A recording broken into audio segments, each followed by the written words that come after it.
maisha ni magumu, lakini never give up. Teseka nimeteseka kweli, aso nimeaso, wala leo umenifungulia, wala mimi sitolia.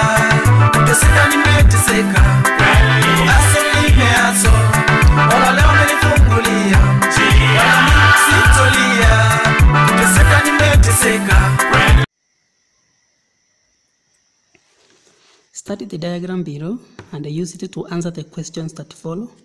So we have this diagram which contains HCl, hydrogen chloride gas, that was purpled inside here. So it has H, this is HCl, HCl, and then step 1 we have HCl, the same as this, HCl, solution A. And then we have step 2, we have hydrogen ions, chloride ions, hydrogen ion, chloride ion, hydrogen ions. So the question is identify the solvent used in step 1 and step 2. So what happened when this solution which contains hydrogen chloride went step 1? Hydrogen chloride did not ionize. It just remained the way it was. It remained in the molecular form. But when it went through step 2, it decomposed. It did what we call ionization. It ionized to form hydrogen ions and chloride ions. So the question, identify the solvent used in step 1. So in step 1, because this one is a hydrogen chloride, and it did not deionize here, it means this one is an organic solvent. So you just give an organic solvent like methyl benzene. So step 2, the hydrogen chloride ionized to form hydrogen and chloride ions. It means this one is a solvent like water.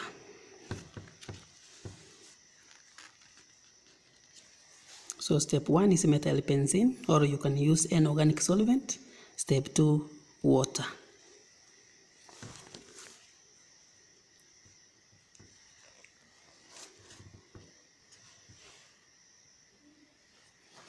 One spatula of sodium hydrogen carbonate was poured into solution A and solution B separately. What observations were made? Explain.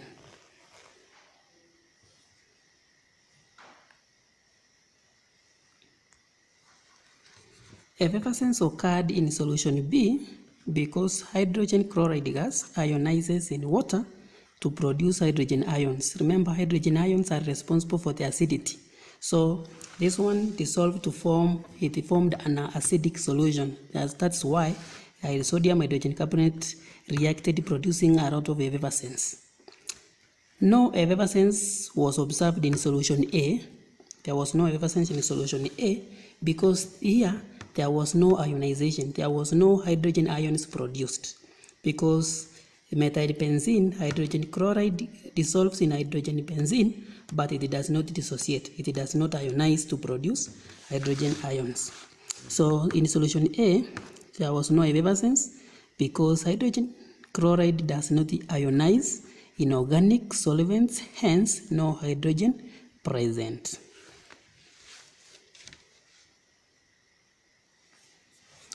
The relative atomic mass of element R is 10.28. It has two isotopes, R10, so it has R510 and R511. So these are two isotopes because isotopes are elements with the same atomic number but different mass number. Hii namba hapa juu inaitwa mass number. Hii hapa chini inaitwa atomic number. Mass number is equal to the sum of protons and neutrons. So ukipewa hii, ukiulizwa proton au neutrons hapo unajua ni 5 minus 5 itakupea 5. So calculate the relative percentage of each isotope. Kwa hivyo tumepewa relative atomic mass. Sasa tunatakikana ku calculate the relative abundance. Relative abundance is always 100%. So let the 100% of this isotope yenye iko na mass ya 10 be x. So if this one is x, then that of this one will be 100 minus x, because relative abundance lazima ikuwe 100%. Kwa hivyo kama ya kwanza ni x, hiyo ya pili ni 100 minus x. So RM, relative atomic mass, tunajua the formula is mass of isotope 1 times relative abundance yake plus mass of isotope 2 times relative abundance yake. Ndio maana sasa tukaweka relative atomic mass tumepewa 10.28 is equal to x, relative mass of the first isotope, that is 10 times, so relative abundance, nimeanza na relative abundance x times mass 10 plus relative abundance ya second one ni 100 minus x times mass, which is 11 divided by 100. So this is 10.28 is equal to 10x plus 110, c times c ni 1100 minus c times c 11. After that, now hii 10 tuitoe hapa chini, you multiply both sides by 100. Hii 100 na hii na cancel. 10.8 times 10 times 100 inakuwa 1028. Like terms together, hii kikucha pande hii tunatoa 11, inabaki hapa negative x. So tunapata negative 72 is equal negative x. You divide by both sides by negative 1, negative 1. The answer is 72. So x is 72. So if x is 72, then that of the second one, the percentage is 100 minus 72, which is 28.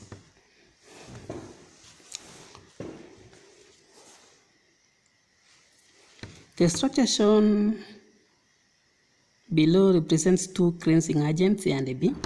We have RCOONA. It is okay to put a positive there.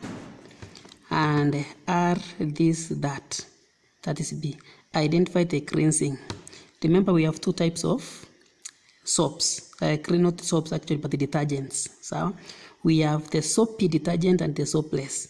Soapless ni kama Omo liquid soaps, na hiyo inakuanga na benzene ring. This is called the benzene ring, and inakuanga na sulfonate group. Ukiona SO3, that one is a soapless detergent. When you see R stands for the long carbon chain R, and this one is the carboxyl group. Therefore, this one is the soapy detergent. Soapy detergents is the same example is power soaps like Kibuyu, Center, and that. So identify the cleansing agents. The A is a soapy detergent, B is a soapless detergent. Unajuaje? Ukiona hii ring na uone SO3, hiyo ni soapless detergent. Which cleansing agent would be more suitable for washing in water containing magnesium sulfate? Magnesium sulfate, these are the ions that contain contained for hard water, that makes water hard, magnesium and calcium ions. So B, that is a soapless detergent, is the suitable one using water containing these magnesium ions, because a soapless detergent does not form scum with hard water. Hard water does not affect soapless detergent, but it forms scum with soapy detergents. Work out the number of sulfate ions. Work out the number of sulfate ions in 50 centimeters cube of 1.0 molar aluminum sulfate. Avogadro's constant is this. So first we can get the number of moles in aluminum sulfate, right? But before that, we can aluminum sulfate is written as this. This is the formula for aluminum sulfate. It is important that you know. So when it ionizes, it gives 2 aluminum 3 positive plus sulfate ions. How many of them? So this is 3 of them.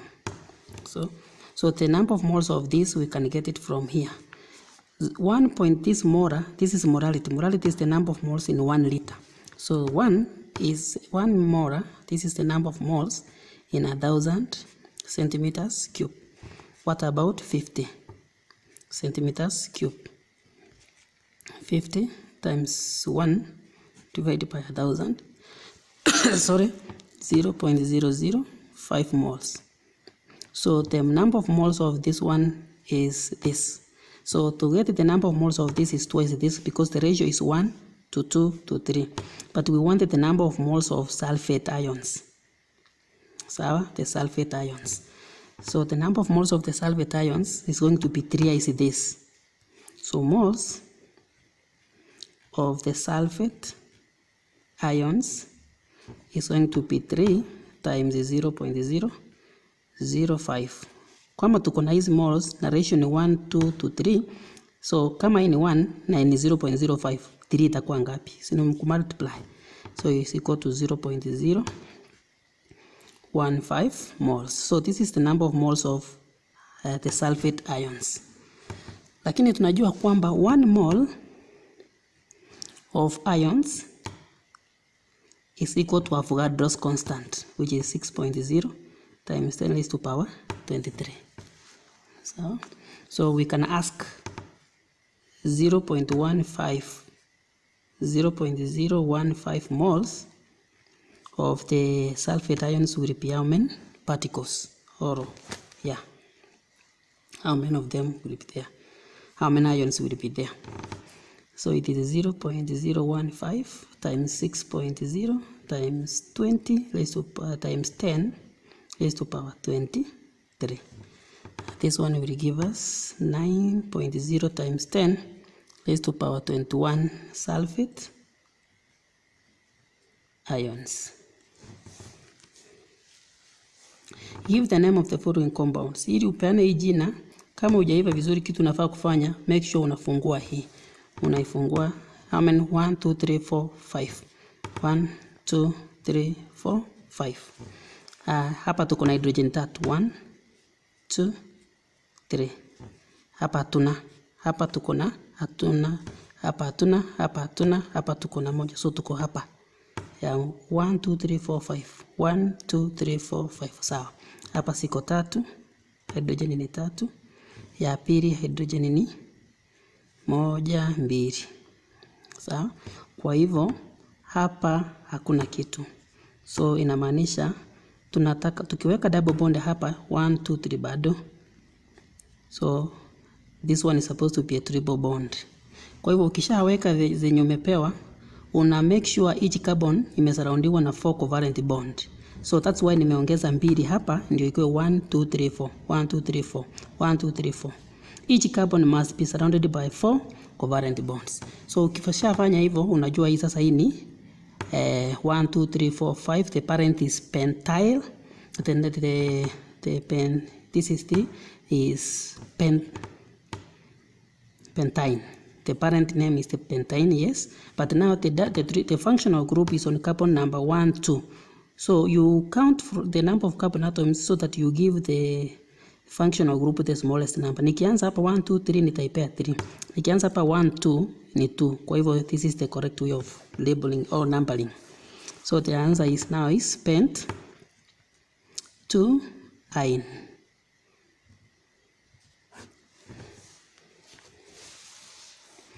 This one 1 2 3 4 5. So the parent name is pentane. Lakini the functional group here is OH. So that one is pentanol. So because it is an alcohol. So we want to start numbering this compound.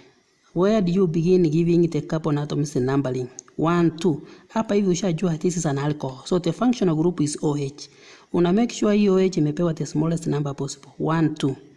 Ukianza hapa 1 2 3 utaipea 3. So the correct way of numbering is 1 2 3 4 5. Una make sure the functional group imepewa the smallest number possible. So we will have 1 2 3 4. So kwa 4 tuko na bromine. Kwa 3 tuko na methyl group. Lakini hatuwezi anza na methyl because hii lazima ikuwe alphabetical order. Ukiandika 3 methyl, 4 bromo, pentan, 2 all, uko sawa, lakini utakuwa umepata 0 kwa sababu you have not considered the alphabetical order. Sawa? So the correct way is to use alphabetical order. We will start with 4 bromo. B comes before M. So bromo 3-methyl pentan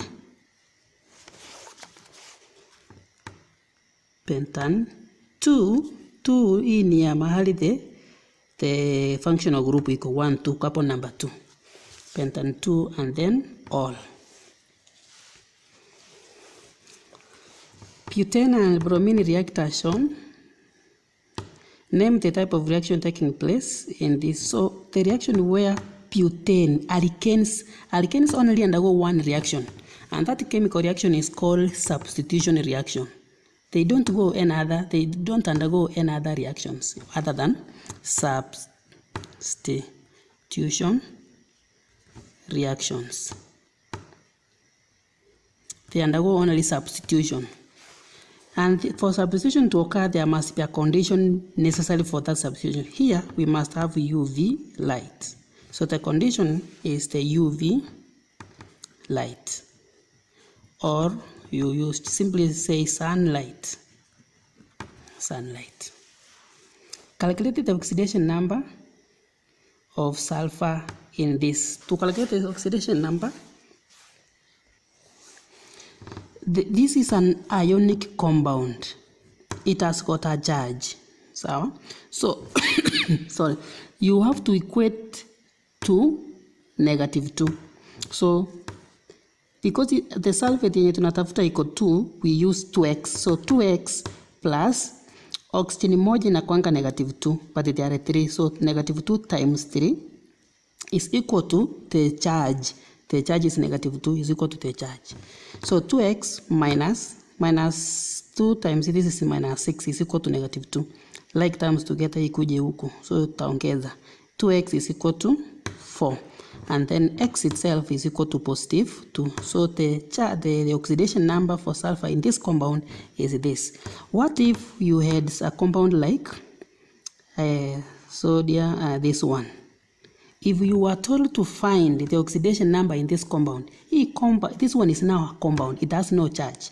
If you want the oxidation number of sulfur here, you write hydrogen in 1, that is 1 times 2 plus x plus oxygen moja ni -2, there 4 times 4 equal to 0.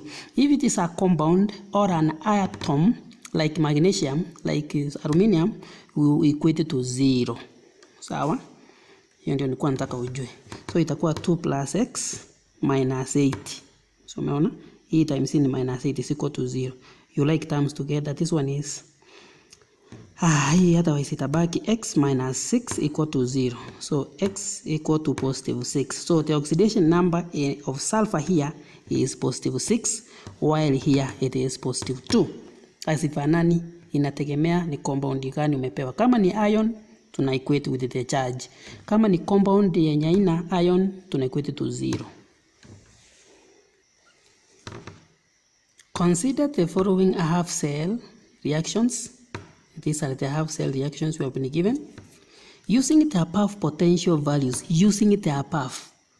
explain whether it would be appropriate to store a solution of zinc nitrate in a container made of element Y.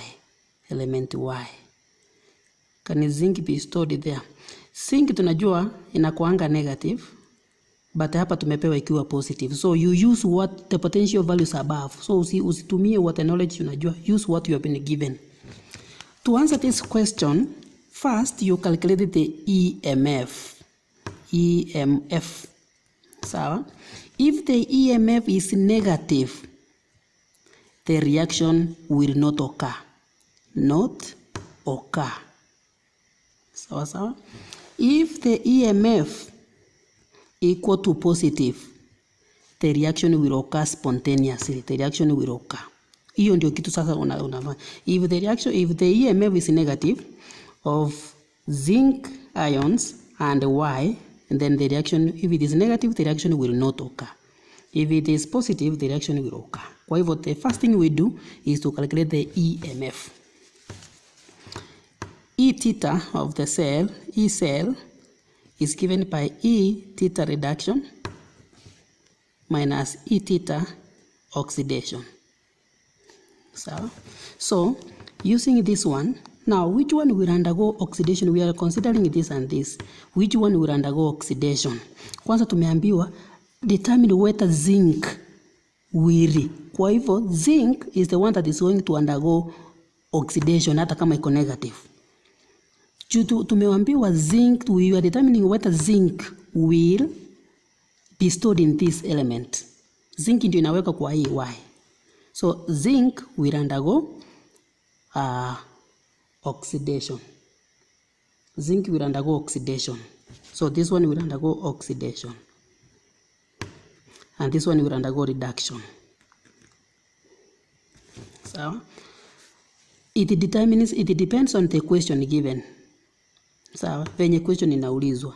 That's why it is important you understand the question. Explain whether it would be appropriate to store a solution of zinc nitrate. Kwa hivyo zinc ndio inaweka kwa hapa kwa hii container iko Y. Zinc is going to, we want to see whether zinc is going to oxidize this one or not. So E reduction, we have said, so that is negative 0.44 minus E, which is minus 0.76. The answer is going to be negative 1.10 volts. Because the answer is negative, then you conclude that it will be appropriate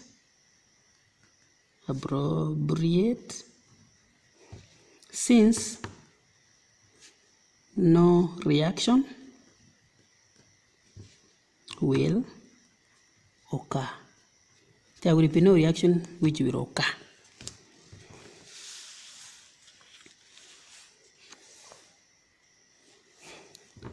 Study the scheme below and answer the questions that follow.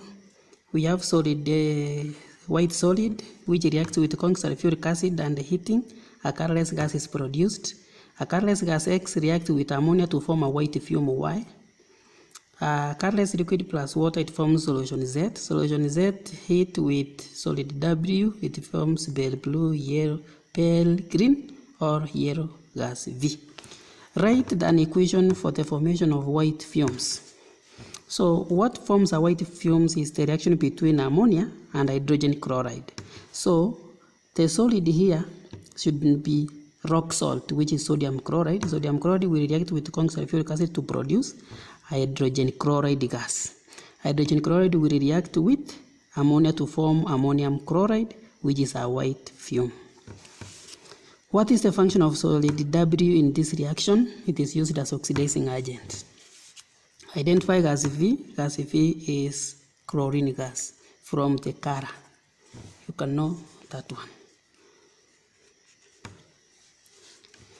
When a current of 1.5 amperes was passed through a cell containing the charge of 3, the metal L for 15 minutes, mass of cathode increased by this. 1 Faraday is equal to this coulombs. Calculate the quantity of electricity used. The formula is quantity of electricity is equal to current I times T. Time must be always in seconds. Here we have been given time in minutes. It is your responsibility to change the time from minutes to seconds by multiplying by 60. So it is current, which is 1.5 amperes times 15 minutes times 60 to convert this one into seconds.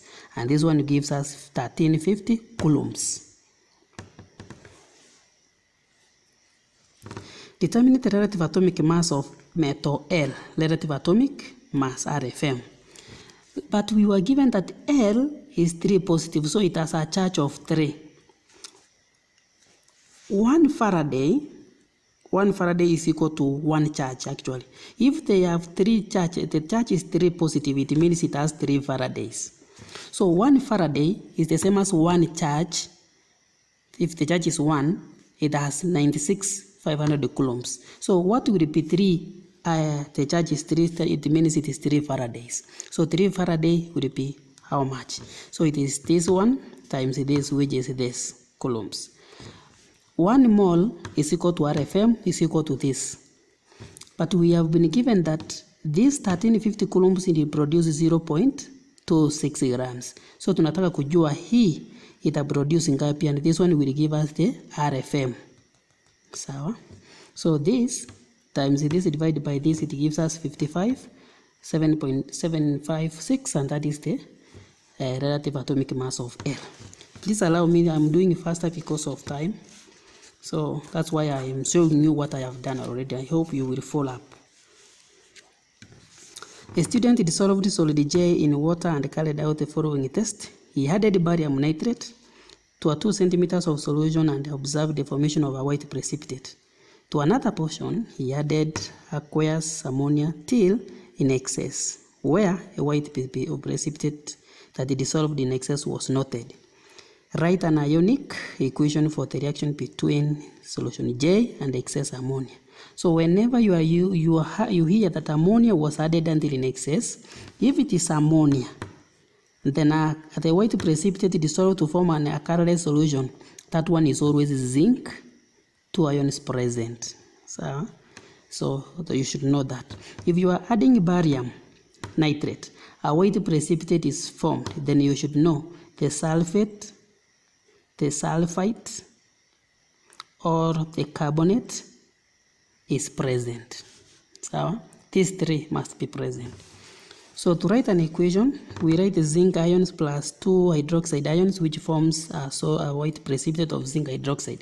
In excess, the zinc hydroxide in excess ammonia dissolves to form a complex which we call tetraamine zinc 2 ions. So this is the equation which you must master because it is a very common question. Solution J, barium. So barium plus the sulfate ions, it will form barium sulfate. Instead of this, you can use the sulfite. Instead of this, you can use the carbonate, because both of these 3 will form a white precipitate with barium nitrate. So nimechagua hiyo. You can use either this or this.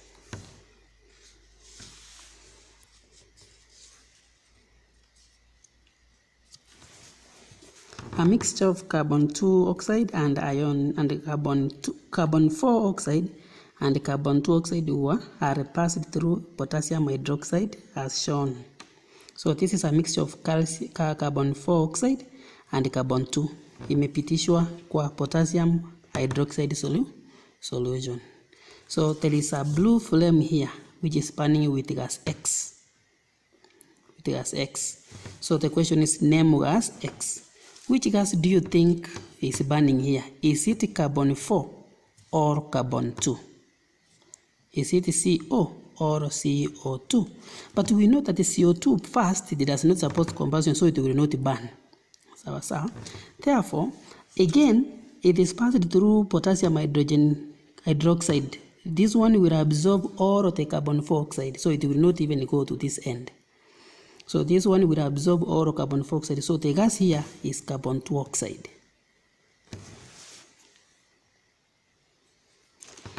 Write the equation of the reaction that takes place in the boiling tube. In the boiling tube, we have potassium hydroxide, which will react with carbon 4 oxide. And the reaction is going to form potassium carbonate plus water. So you need to balance the equation like this. So this is how you write the equation. Explain why calcium hydroxide is used as to confirm the presence of carbon 4 oxide and not sodium hydroxide. Sodium hydroxide or potassium hydroxide cannot be used to test for carbon 4 oxide. The reason is that the carbonate that is formed, sodium carbonate and the potassium carbonate, are soluble. They are colorless solutions. So they will not form a white precipitate. But the calcium hydroxide will form a white precipitate with carbon 4 oxide. Therefore, you will see that carbon 4 oxide was bubbled through here. You would now be able to know. I have said potassium hydroxide and sodium hydroxide cannot help us to confirm the presence of carbon 4 oxide. Why? Because the reaction between sodium hydroxide and CO2, it forms a soluble salt, which is sodium carbonate or potassium carbonate if it is this one. So that one will not form a white precipitate. Calcium hydroxide will react with carbon dioxide to form calcium carbonate, which is a white precipitate, while sodium hydroxide will react with CO2 to form a soluble salt, sodium carbonate, hence no white precipitate.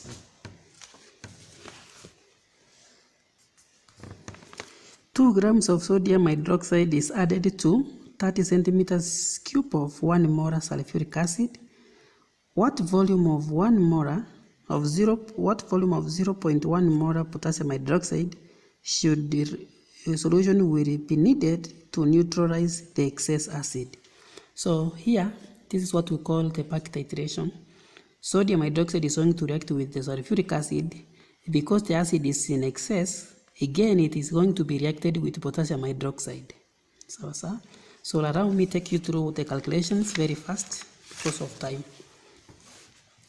So first, lazima unajua hiyo equation venye inakuwa, lazima ujue kuandika the balanced equation of sodium hydroxide reacting with sulfuric acid to form sodium sulfate plus water.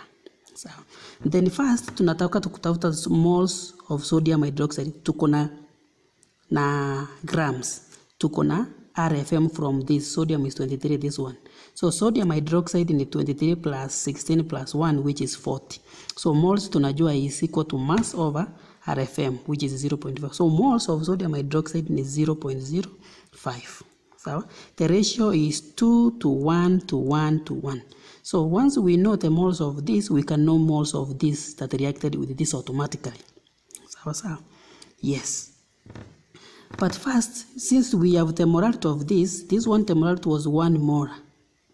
So, and the volume that it was used here is 30 centimeters. We can first get the original moles of sulfuric acid that was used.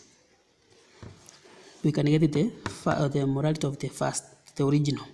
Moles of original sulfuric acid is equal to 1 molar means is the number of moles in 1,000. 1 molar is the number of moles in 1,000 centimeters cube. What about 30? So originally sulfuric acid ilikuwa na 0.03. Kwa hivyo yenye react na sodium hydroxide tutaipata tukitumia hii molarity. Moles of acid that reacted with sodium hydroxide tunatumia hii ratio. Kama hii ilikuwa 0.05, 1 itakuwa nini? Itakuwa a half. Sawa? So moles of sulfuric acid 2 is equal to 2. What is equal to 0.5? What about 1? So itakuwa 0.05 times 1 divided by 2. So moles of sulfuric acid that reacted with sodium hydroxide is 0.025. So inamaanisha as moles ya sulfuric acid yenye ilibaki ni 0.03 minus 0.025 yenye react na sodium hydroxide. So yenye react na potassium hydroxide ni hii sulfuric acid, number of moles yenye ilibaki. So moles of sulfuric acid itakuwa twice kwa sababu the equation will be the same.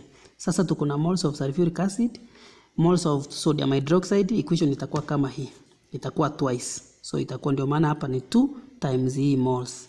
So this is the number of moles of sodium hydroxide. Potassium hydroxide. Lakini tunajua molarity ya potassium hydroxide ilikuwa 0.1 molar. Sawa? In 1,000 iko hii. So in 0.1 is equal to 1,000. So tutauliza this moles of potassium hydroxide itakuwa ngapi? So itatupea 100, and that is the volume of potassium hydroxide which will react with excess acid. The setup below shows the catalytic oxidation of ammonia in the laboratory. This is the hot platinum. This is ammonia inside here. State and explain the observation made. Write the chemical equation for the first reaction taking place in the beaker. Then, yes.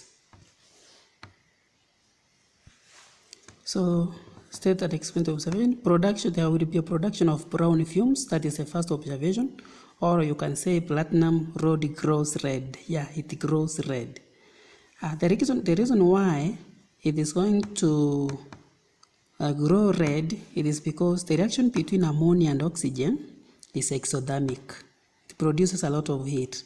Therefore, heat produced makes platinum to grow. Brown fumes are formed due to the oxidation of nitrogen 2 to nitrogen 4, which is brown. So when ammonia is reacting this way, it produces nitrogen 2. Nitrogen 2, on coming up here, it finds oxygen, and then it oxidizes the nitrogen 2, which is colorless, to nitrogen 4, which is brown. That's why the brown fumes are observed. So write the chemical equation. So ammonia reacting with oxygen, it forms nitrogen 2.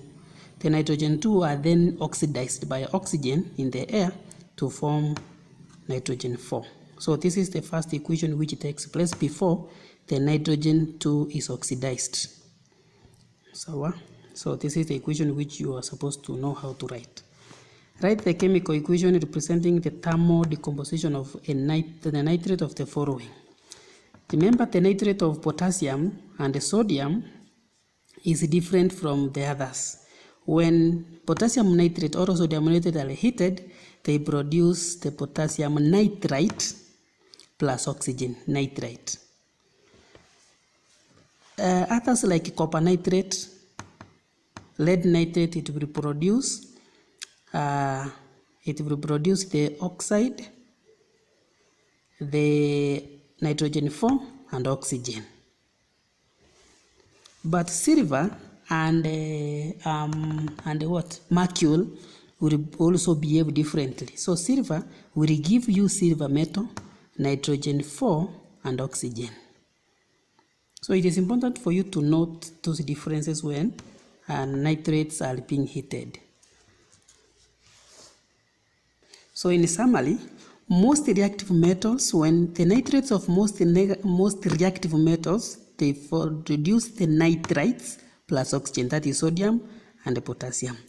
The middle metals like copper, zinc nitrate, copper nitrate, lead nitrate, when heated, they form the metal oxide, nitrogen 4 or oxide, then oxygen.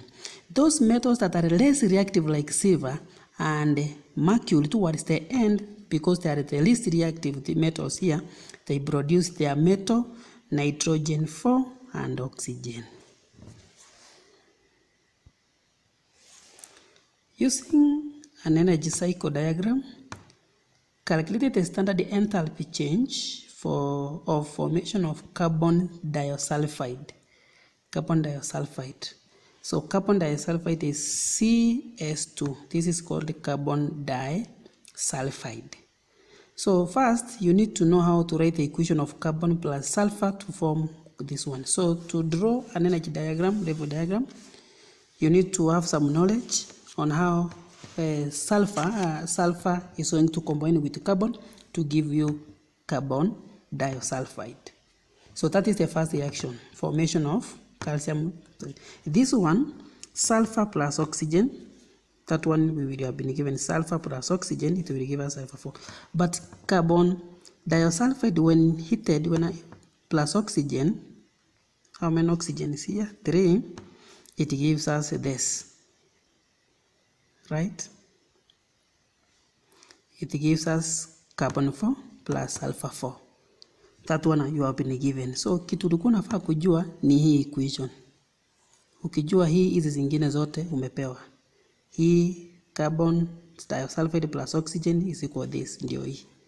So this one is the most important thing ulikuwa unafaa ujue kwanza. But we know from the Hess law of constant heat summation, we know this one is the direct, this is the indirect route of getting this, and this one is the direct route. This and this is the direct route, and this one is the indirect route. But the Hess law states that the energy changes that in converting reactants into products is the same regardless the route. Whether I use this wrong route or this short, the direct route, the chemical change, Regardless of the route by which the chemical change occurs, the energy is going to be the same. So this one, the direct route is equal to indirect route. So that's why we have done like this. This one plus this one, I gave this one H1, H2. H1 plus H2 will be equal to this delta H of formation plus delta 3H, H3. So hii tulikuwa tumepewa negative 339.93. So negative 393 plus hii moles ni mbili, ndio maana nimepiga times 2. From here to here is negative 294. Negative 294 times 2 kwa sababu the number of moles.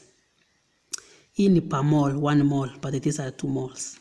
Times 2 is equal to, we are looking for this one is equal plus, this is negative. We have been given that. So hii ukimtoa utapata negative 981 is equal to delta HF minus this. You like terms together. So inakuwa hivi, and then you find the heat. The standard enthalpy change for formation of carbon diosulfate is positive 91 kilojoules per mole. An element has an atomic radius of 0.136 millimeters and an ionic radius of 0.065 meters. Is this element a metal or an nonmetal? Give a reason. Kwa sababu ukiangalia atomic radius is bigger than the ionic radius, or the ionic radius is smaller than the atomic radius, automatically that one is a metal.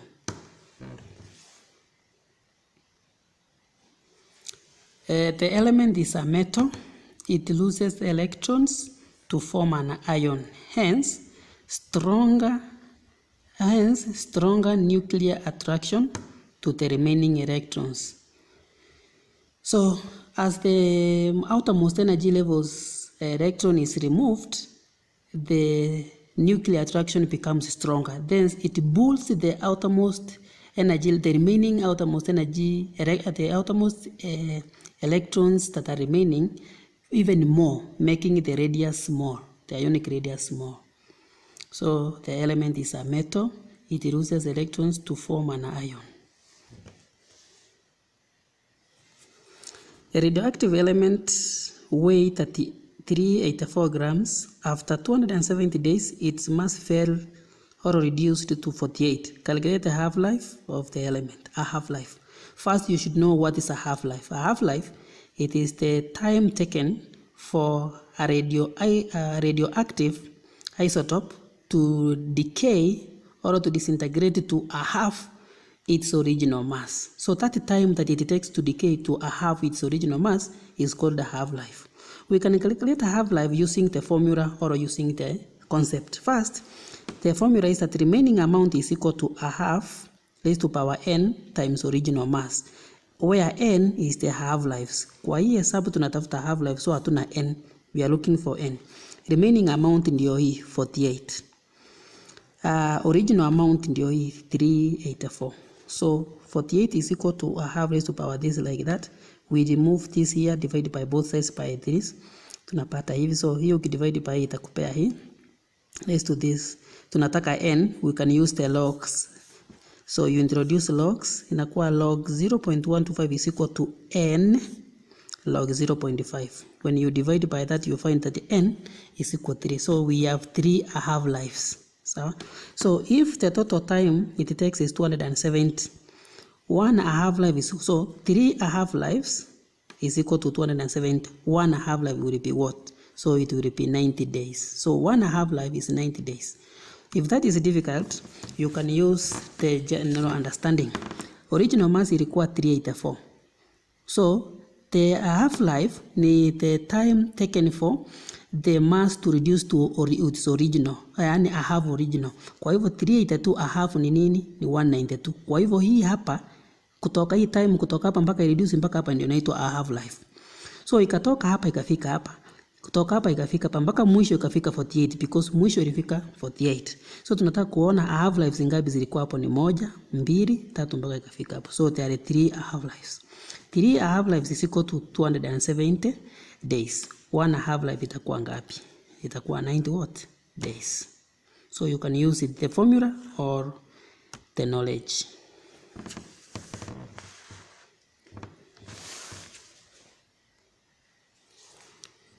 The setup below represents the apparatus used for electrolysis of magnesium sulfide.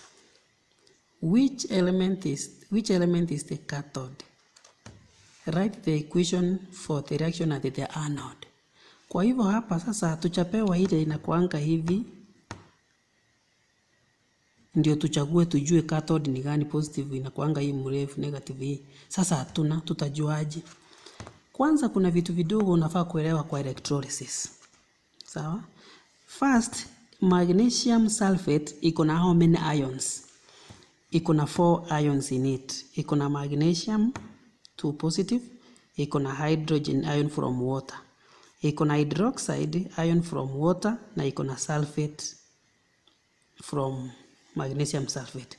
Those that are negatively charged inakuwa attracted towards the positive. Those that are positively charged they go to the negative.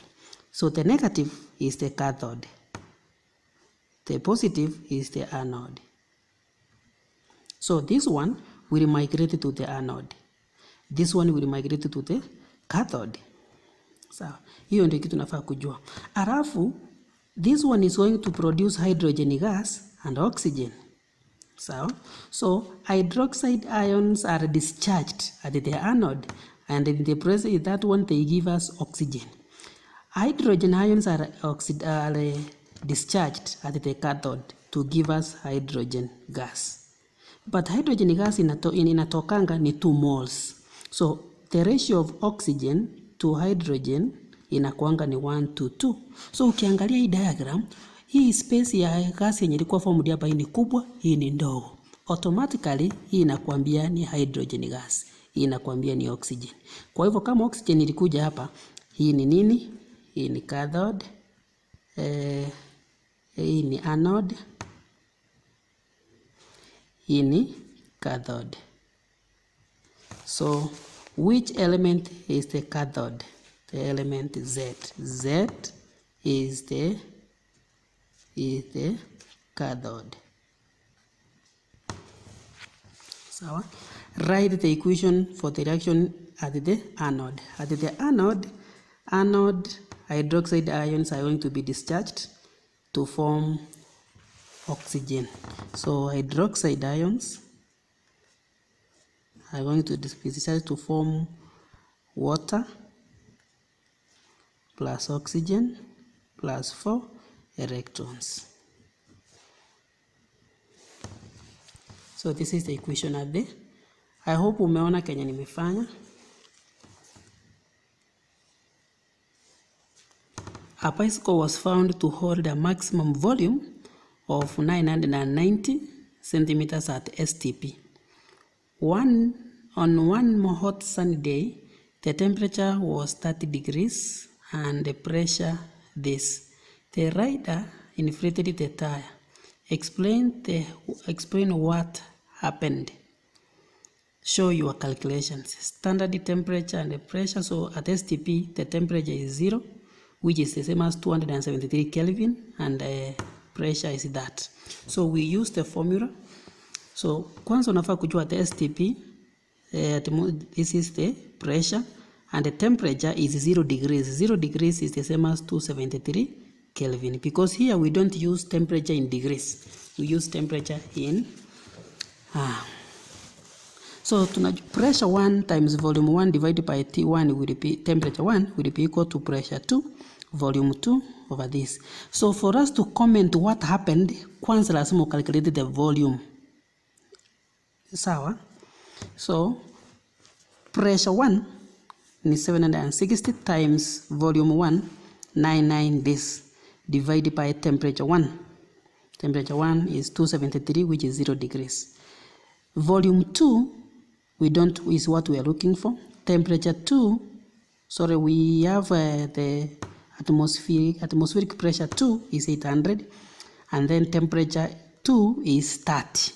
30, you add 273, because 273 is the Kelvin. We don't use the degrees. So that's why 303. So you find that the volume 2 is going to be this. So the volume 2 is 1043 centimeters cube. So what will happen kama ina occupy 990 na saa hii imefika 1043? What will happen? It will burst. So hivyo ndio unajua what will happen. So the tire will burst since the volume of air exceeds its maximum capacity. Consider the equation here. We have hydrogen peroxide with water.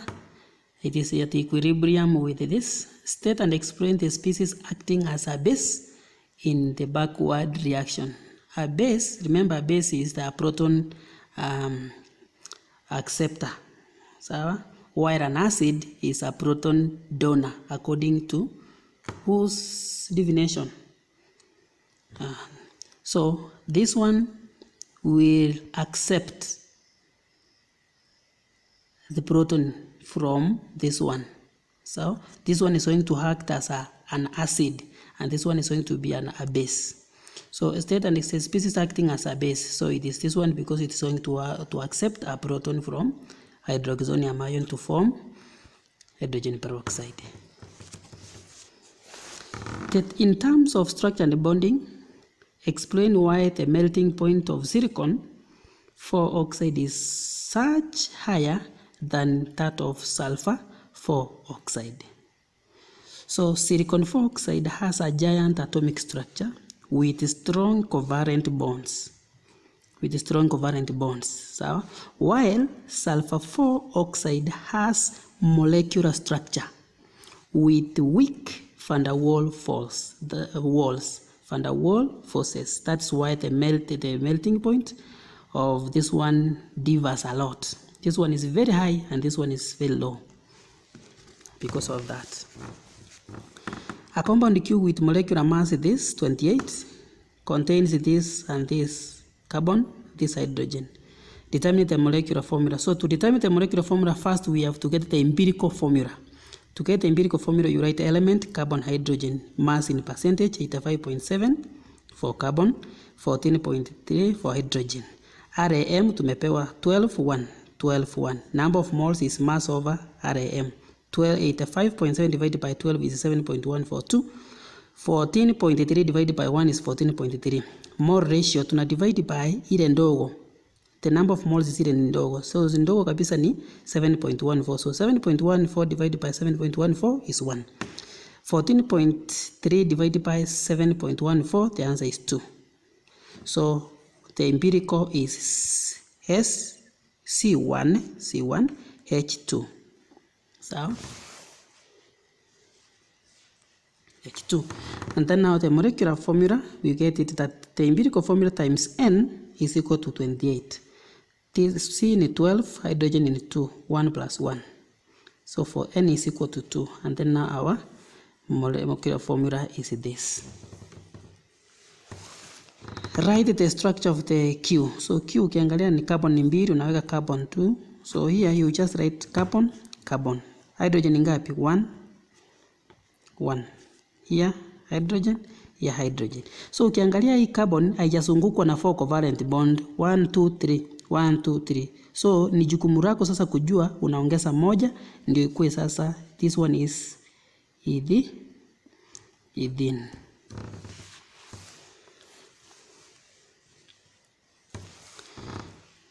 The following setup was used to investigate the condition necessary for rusting of iron.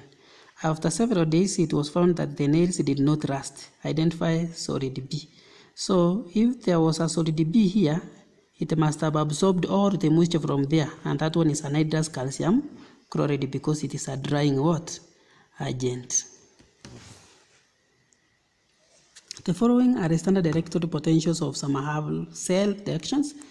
Use the data to answer the question 34, so you can look at the table like that. So suggest the identity of U. U is 0. Ni gani ile nakwanga na 0? Ni hydrogen. So that one is hydrogen. Draw a label diagram for an electrochemical cell that would produce the largest EMF. The largest EMF will be produced by the most negative and the most positive. The most negative and the most positive will produce the largest EMF. So tunaenda kuunganisha S na W. So and this is the diagram for S and W. So S unaweka one molar solution S, and this one will be electrode S. This is the salt bridge. Don't forget to label salt bridge. This one is going to be W. So electrons will remove from this one is going to be this one will undergo oxidation. So electrons will move this way, because this one is more reactive than this. So this one will undergo oxidation, this one will undergo reduction. Study the diagram. So you can see we have this sodium na 10 waters, sodium 1 water. Give the U-packed name of the compound A. This one is sodium 10, inaitwa decahydrate. So sodium deca, sodium carbonate decahydrate. That is the U-packed name. Deca, it is for the 10 waters. If it is this one, is called sodium monohydrate. Sawa sawa. Kama iko na 5 hapa, inaitwa sodium pentahydrate. So this one is decahydrate. Give the name of the process. Which process is this? Where a substance loses water of crystallization to the atmosphere. That one is called efflorescence. Efflorescence process. Write an equation to show the compound when compound B is heated in a boiling tube. So this one, if it is heated, it loses water of crystallization to form this one as a solid, water, and this one is also a solid.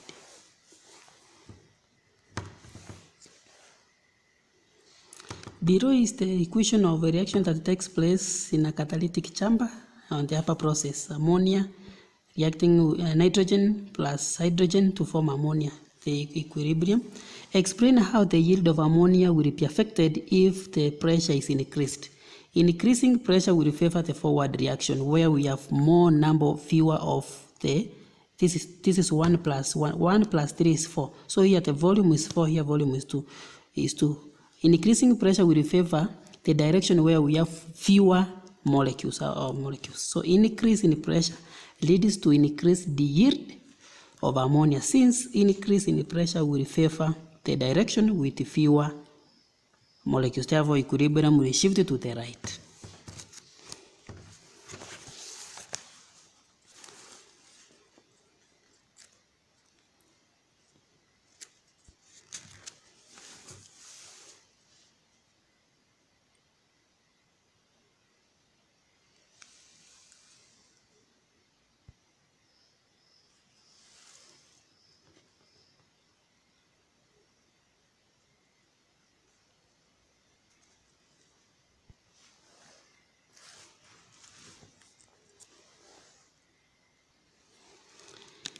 Given lead 2 oxide, nitric 5 acid, sodium carbonate solid, and water, explain briefly how you can prepare lead 2 carbonate.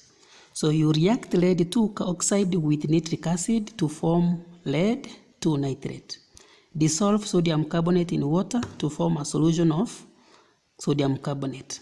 Mix lead nitrate and sodium carbonate solutions to obtain lead carbonate solid. Filter the mixture to obtain lead carbonate as the residue. Dry the residue between filter papers. The diagram is also the laboratory preparation of oxygen. Oxygen, we have 2 ways of preparing. When we use water, here we must have sodium peroxide.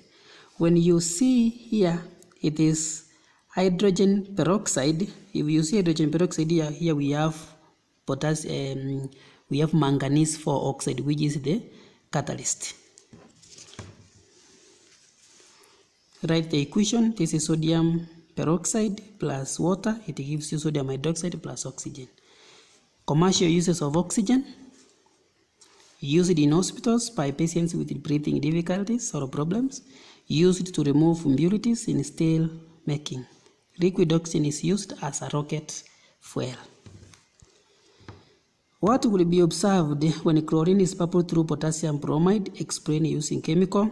The solution changes from colorless to brown because bromine is brown. So chlorine will displace bromine from its solution because it is more reactive than bromine. And this is the equation.